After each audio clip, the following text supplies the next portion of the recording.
सोनीपत के गोहाना में दिन दहाड़े गांव शामड़ी के रहने वाले जोगेंद्र नाम के दूधिया की बाइक सवार युवकों ने गोलियों से भूनकर हत्या कर डाली थी।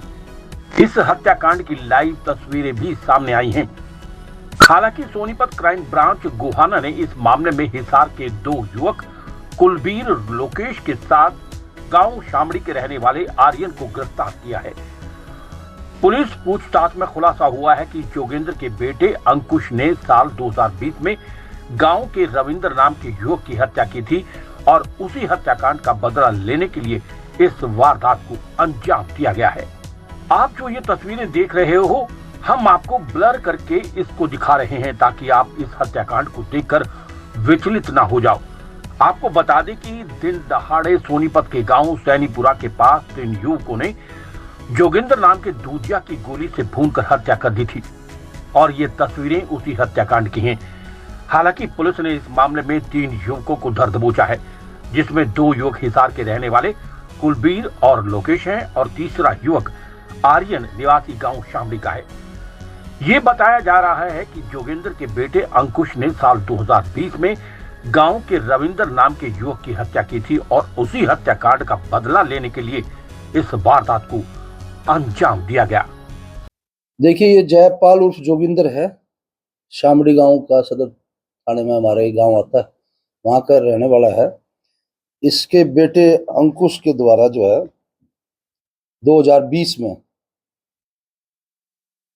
मर्डर हुआ था, उसी की रंजिश रखते हुए आज ये मर्डर हुआ है। एक घटना करीब 9:20 सुबह की है और इसमें हमारे डीसीपी क्राइम श्री नरेंद्र काद्यान जी का हमारे साथ बहुत सहयोग रहा और हमारी सीआईए टीम गोहाना जो है ना तत्परता से कार्रवाई करते हुए और हम 2 लोगों को गावड़ी गांव से गिरफ्तार करने में कामयाब हुए।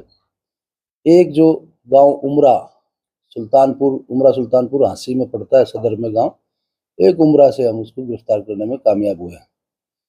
एफआईआर में जो मृतक के बेटे ने 9 से 10 लोगों के ऊपर आरोप लगाया है। हमारी जो इन्वेस्टिगेशन अब तक की है उसमें ये 5 लोगों का संलिप्तता मिली है, लेकिन जैसे जैसे इन्वेस्टिगेशन बढ़ेगी तो उसमें सारी चीज़ें कवर अप हो जाएगी जो उन्होंने आरोप लगाए। 3 लोग गिरफ्तार हो चुके हैं। एक आर्यन पुत्र सुंदर है, गांव शामड़ी से है, 19-20 साल उम्र है इसकी। दूसरा कुलबीर पुत्र महेंद्र है, ये गांव उमरा का है।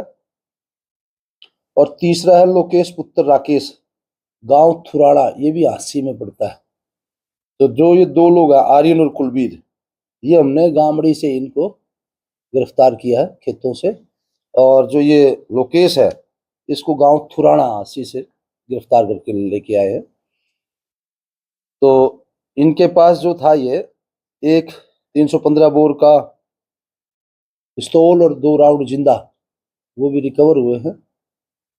कल इनको अदालत में पेश करेंगे, रिमांड लेंगे आगे की तफ्तीश पे, ताकि और मदद इनकी बातचीत से और इनकी पूछताछ से आगे कार्रवाई चलेगी। सर, जो आरोपी हैं सर तीनों, इनका मृतक जिन्होंने मर्डर करा है इनसे कनेक्शन क्या है? ये कॉन्टेक्ट किलर हैं या मतलब? नहीं, कोई कॉन्टेक्ट किलर नहीं है। मैंने बताया कि 2020 में मर्डर हुआ था जो इनका रविंद्र का, सर जो कि हाँ रविंद्र का मर्डर हुआ था और ये अंकुश इस पे आरोपी था, मृतक का बेटा है। मृतक का बेटा।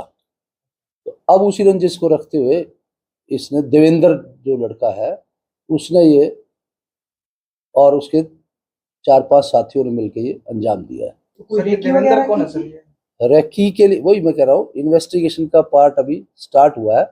जैसे जैसे बातें आती रहेंगी तो उसके बाद इन्वेस्टिगेशन कंप्लीट। सर, जो जयपाल मृतक है इसको कितनी गोलियां मारी गई थी और मौके से कितने खोल बरामद किए गए? 8 से 9 फायर हुए हैं, जिसमें से कुछ जिंदा राउंड भी है और बाकी जो प्रयोग किए गए उनका सिक्का मिला है। और जो गोलियां लगी थी सर मृतक को कितनी? वो पोस्टमार्टम में एक्सरे के बाद पोस्टमार्टम की कंप्लीट रिपोर्ट आ जाएगी, वो उसके बाद पता चलेगा।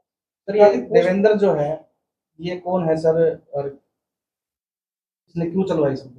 देवेंद्र का भाई को पहले मरवाया गया था, तो उसने उसको रंजिश रखते हुए बदला लेने की नीयत से ये काम किया। तो इसके दोस्त हैं सारे देवेंद्र के जो या इसके सब हायर किए हुए बंदे हैं। वो तो इन्वेस्टिगेशन का पार्ट है। देवेंद्र जब तक गिरफ्तार नहीं हो जाएगा तब तक ये सब चीजें सामने नहीं आ पाएंगी। तो टोटल इसमें 5 बंदे हैं। नहीं, मुख्य आरोप जो है, मुख्य आरोपी देवेंद्र है, और आरोप जो मृतक के बेटे ने जो आरोप एफआईआर में लगाए 9 से 10 जो है लोगों पे लगाए हैं।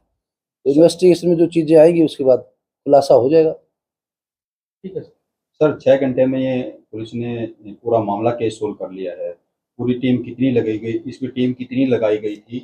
और इसमें मैंने बताया ना, डीसीपी क्राइम को जैसे ये घटना हुई हमने, क्योंकि डीसीपी क्राइम सारे क्राइम यूनिट्स को इंचार्ज हैं वो, तो उनसे ही बात हुई, कंट्रोल रूम में मीटिंग करवाई, तो उधर से कुछ टीमें उधर से दौड़ी, और हमारे सीआईए इंस्पेक्टर इस बात के लिए काबिले तौर जो है उन्होंने किया है काम उनकी टीम ने। तो मैं उनको इस बात के लिए उनकी शाबाशी है कि उन्होंने इतने कम समय में 3 आरोपियों को गिरफ्तार किया। सर, कौन जो सी टीम- कौन सी टीम ने आरोपी हैं सर, जो आरोपी हैं, क्या इनका और भी मामला खंगाला जाएगा? क्या हम इनका वो background crime हमने का जिस है? जिस थाने से इनका, जैसे सदर में एक सदर का है, उनके जितने पुराने मुकदमे हैं उनको रिकॉर्ड से देख रहे हैं, और हाशिए से भी रिकॉर्ड उनका मंगवा रहे हैं कि इनका कोई पूर्व इतिहास इस तरह का ना रहा हो। कहाँ से गिरफ्तार किया सर इनको? 2 गामड़ी से किए मैंने, जैसे आर्यन और कुलबीर तो गामड़ी में ही पकड़ा है इनको खेतों से, और जो तीसरा है लोकेश, ये गांव थुराना का रहने वाला है, गांव थुराना से इसको गिरफ्तार करके कौन सा टीम ने पकड़ा? चाहिए टीम ठीक है सर, गोहाना। ठीक है सर। लेकिन सभी ने काम अच्छा किया, पूरी क्राइम यूनिट ने बहुत अच्छा काम किया, और पूरी सोनीपत पुलिस इस बात के लिए जो नाकाबंदी करने में, और एक जो प्रेशर जो था नाकाबंदी के थ्रू लगा, तो सभी इस बात के लिए उनका साहस और उनकी जो कार्यशैली है वो अच्छी रही।